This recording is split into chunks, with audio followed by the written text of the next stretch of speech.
মানুষকে ভালোবেসে তারপরে বিয়ে করছি, কিন্তু আমি এই মানুষটাকে 7 বছর আগলায় রাখছি। ঘুম থেকে উঠে মানুষটাকে দেখি না, কবরটা দেখতে গেছি, কবরে তালা মেরে রাখছে। কিন্তু এই মানুষটা চলে যাওয়ার পর আমার রাস্তায় রাস্তায় ঘুরে বেড়াইতে হইতেছে। এই মানুষটা চলে গেছে আজকে 6টা মাস হয়ে গেছে। আমরা বিচার দেখবো, বাট বিচার দেখবো বলে 6 মাস চলে গেছে, বাট আমরা বিচার দেখে মরতে পারবো কিনা সেটা আমরা জানি না। 4টা গুলি মারে আপনার উত্তরা মেডিকেল আধুনিক হসপিটালে ওকে নিয়ে যায়, বাট ভর্তি নেয়। ওখান থেকে অন্য হসপিটালে নিতে রক্তক্ষরণে হচ্ছে মানে আমাদেরকে ছেড়ে চলে যায়। এই মানুষটা চলে গেছে আজকে 6টা মাস হয়ে গেছে। আমরা বিচার দেখবো, বাট বিচার দেখবো বলে 6 মাস চলে গেছে, বাট আমরা বিচার দেখে মরতে পারবো কিনা সেটা আমরা জানি না। হয়তোবা এদের বুকে এদের বিচার চাইতেছি না, আজকে এখানে দাঁড়াইয়া আমাদেরকে খুঁজে নিয়ে এরাই হয়তোবা আবার আমাদের বুকে গুলি চালাবে। দেখা যাবে বিচার চাওয়ার দোষেই আবার আমরা না হয় কবরে চলে যাবো। এমন এই জুলাই ফাউন্ডেশন কাদের জন্য খোলা হয়েছে? আহত এবং শহীদ পরিবারদের জন্য। কিন্তু আজ আমি 6টা মাস ধরে এই ঘুরতেছি, আমি আমার ভার্সিটিতে ভর্তি হইতে পারতেছি না।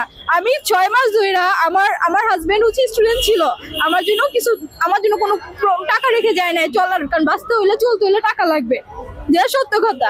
কিন্তু আমার জন্য কোনো কিছু রেখা যায় না। আমার হাজবেন্ডের শ্বশুর বাড়িতে যেটা, সে দরজাও আমার জন্য বন্ধ। আমি ওখানে গেছি, কবরটা দেখতে গেছি, কবরে তালা মেরে রাখছে।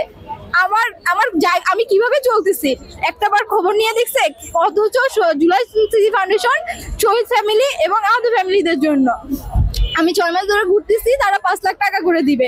এখন অবধি তারা তাদের মতন করে ফ্যামিলিতে যে ভাগাভাগটা করছে, এটা তো ওদের জন্যই হয়েছে। টাকার ইস্যু আসছে দেখে, তো দায়িত্বটা কার? ওদের না? ওরাই তো সমস্যার সমাধান করবে। 6 মাস কেন লাগবে সময়? যেখানে সবকিছু ভেরিফিকেশন হয়ে গেছে, সেখানে তো 6 মাস সময় লাগার কথা না। কিন্তু এই মানুষটা চলে যাওয়ার পর আমার রাস্তায় রাস্তায় ঘুরে বেড়াইতে হইতেছে। আমি ভর্তি হতে পারি না, আমি পড়াশোনা করতে পারতেছি না। আমার ভর্তি ডেট চলে গেছে, ক্লাস শেষ হয়ে যেতেছে, ফর্ম ফিল আপের ডেট দিয়ে দিয়েছে অনার্স সেকেন্ড ইয়ারে, কিন্তু আমি এখন অব্দি ভর্তিটাই হতে পারি না। আমি কেমনে ফর্ম ফিল আপের করবো বলেন আপনারা? মানুষটা যারা 5 লাখ টাকা আমাকে বলতেছে যে এই ভাগ করে আপনাকে আজকে আসেন, কালকে আসেন। আচ্ছা, 1 সপ্তাহ লাস্ট টাইম দিলাম এই বৃহস্পতিবার শেষ হয়ে 3 সপ্তাহ হয়ে গেছে, এখন অব্দি মানে কোনো ডিসিশন দেয় নাই। আর সব থেকে বড় কথা যে সরকার যে আপনার 30 লাখ টাকার কথা বলতেছে, ওরা সঞ্চয়পত্র দিবে 10 লাখ টাকা 5 বছর। সঞ্চয়পত্র ওরা কি হিসাবে ভাবে যে সঞ্চয়পত্র দিবে? আমরা কি পবিত্র নামের উপর? আমার হাজবেন্ড তো কখনো আমাকে হারাম টাকা খাওয়ায় নাই, হালাল টাকা খাওয়াইছে। আমি কেন সুদ খাবো? তাও আবার আমার হাজবেন্ডের নামের উপর দিয়া, শহীদের নামের উপর দিয়া। আর তখনও তো আমি যদি মুসলিম পরিবার মুসলিম মেয়ে হয়ে থাকি, আমি তো সুদকে গ্রহণ করতে পারি না। সেখানে এই সরকারও বা কিভাবে চিন্তা করে সুদের কথা?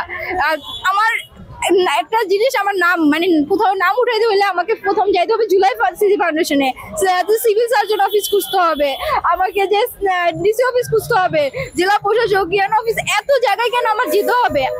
আমি থাকি ঢাকাতে, আমার হাজবেন্ড ঢাকা শহীদ হয়েছে আমার সাথে থাকা অবস্থায়, কিন্তু ওর দাফন হচ্ছে ওদের বাড়ি চট্টগ্রাম বোয়ালখালী জেলায়। কিন্তু আমার পক্ষে কি সম্ভব এই ঢাকা থেকে এতবার চট্টগ্রাম যাওয়া?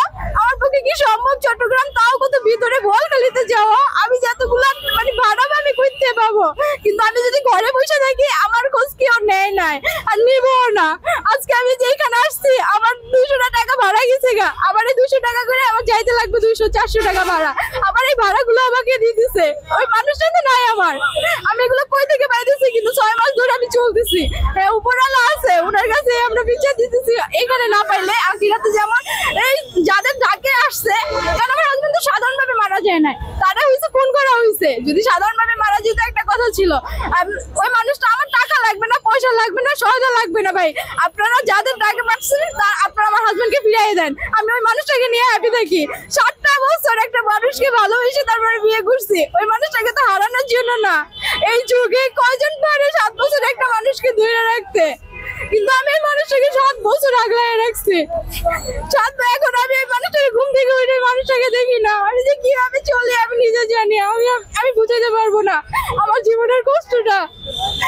বলে কি বাচ্চা নাই, বাচ্চা থাকবে, আমার সবকিছু থাকবে। আমার যাদের বাচ্চা আছে তারা তো বাচ্চার মুখের দিক তাকাই হলো হাজবেন্ডের একটু হলো স্মৃতিটুকু করতে পারে, কিন্তু আমি তো সেটা পারি না। 7 বছর যে আমি ধরে রাখছি ওটা আমি চাই নাই আমার একটা সংসার হোক, আমার একটা বাচ্চা হোক, আমার হাজবেন্ডে ফিরে দিক, আমার বাচ্চা হইব, আমি সুন্দর করে সংসার করবো। আমার